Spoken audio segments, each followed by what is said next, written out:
तो क्या सच में कोई तरीका है शेयर बाजार से लाखों करोड़ कमाने का?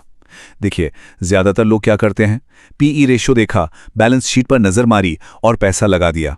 और फिर जैसे ही मार्केट नीचे आता है सारा पैसा डूब जाता है। लेकिन एक लेजेंड थे, फिलिप फिशर, और उनका तरीका बिल्कुल बिल्कुल अलग था। ये सवाल तो हर इन्वेस्टर के दिमाग में घूमता रहता है ना, कि भाई वो एक स्टॉक कैसे ढूंढे, वो एक सच्चा मल्टीबैगर जो अगले 10-15 सालों में हमारे पैसे को कई गुना कर दे। फिशर कहते थे कि असली खजाना ना वो नंबरों में नहीं छिपा होता है। असली राज तो कंपनी के बिजनेस मॉडल में है, उसके विजन में है, और सबसे जरूरी उसके मैनेजमेंट में है। और इसी को परखने के लिए उन्होंने बनाया था एक, कह सकते हैं, एक अछूक फॉर्मूला, जिसका नाम है 15 पॉइंट इंस्टीट्यूशनल एनालिसिस चेकलिस्ट। तो चलिए आज इसी मास्टर क्लास फ्रेमवर्क को डिकोड करते हैं। तो ठीक है, शुरू करें।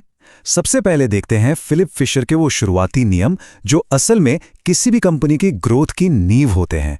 ये तय करते हैं कि कंपनी का भविष्य कैसा होगा। तो पहला पॉइंट, क्या कंपनी के पास लॉन्ग टर्म ग्रोथ पोटेंशियल है, मतलब क्या वो ऐसी इंडस्ट्री में है जो अगले 5-10 साल तक बढ़ने ही वाली है।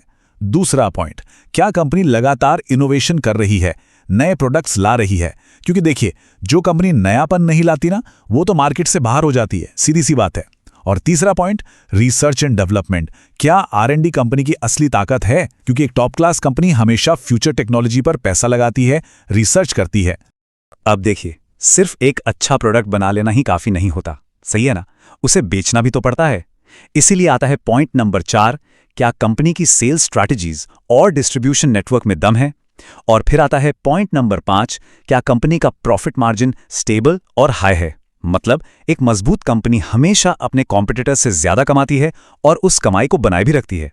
तो प्रॉफिट की बात तो हो गई, लेकिन एक कंपनी की असली ताकत ना प्रॉफिट से कहीं ज्यादा उसके अंदर के माहौल और उसके मैनेजमेंट में होती है। तो अब जरा उन पॉइंट्स पर आते हैं जो इस चीज को परखते हैं। छठा पॉइंट, क्या कंपनी अपनी ब्रांडिंग के दम पर मार्जिन बढ़ा सकती है। सातवां, कस्टमर रिलेशंस कैसे हैं, क्या कंपनी अपने ग्राहकों को शानदार सर्विस देती है, क्योंकि एक खुश कस्टमर ही तो बिजनेस को आगे बढ़ाता है। और आठवां पॉइंट जो बहुत जरूरी है, एम्प्लॉय कल्चर, क्या कंपनी के अंदर काम करने का माहौल अच्छा है, क्योंकि जो कंपनी अपने लोगों का ख्याल रखती है वही लोग तो कंपनी को आसमान तक पहुंचाते हैं।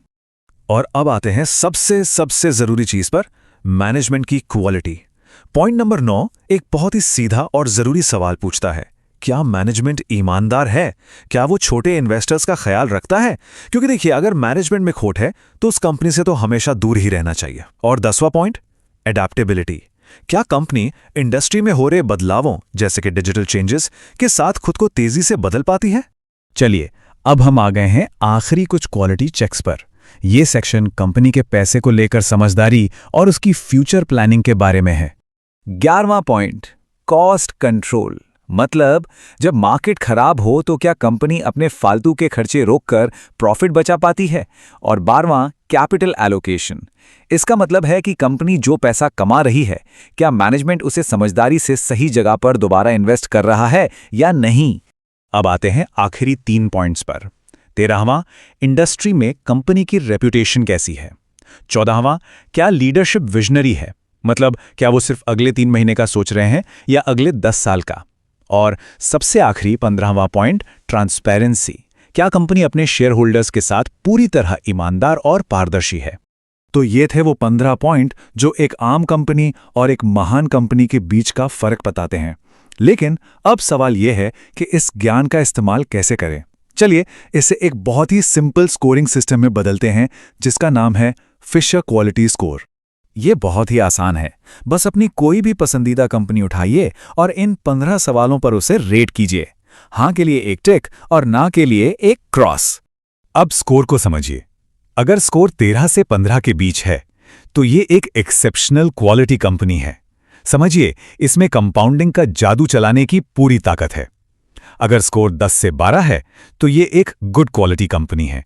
7 से 9 के बीच है तो ये एक एवरेज कंपनी है, मतलब थोड़ा सावधान रहने की जरूरत है। और अगर स्कोर 7 से भी नीचे है तो ये एक पुअर क्वालिटी, या जिसे हम वैल्यू ट्रैप कहते हैं, वो है। ऐसी कंपनियों से तो बिल्कुल दूर रहना है। तो देखा, फिलिप फिशर का ये चेकलिस्ट फ्रेमवर्क एक मास्टर की तरह है किसी भी स्टॉक का क्वालिटेटिव फंडामेंटल एनालिसिस करने के लिए।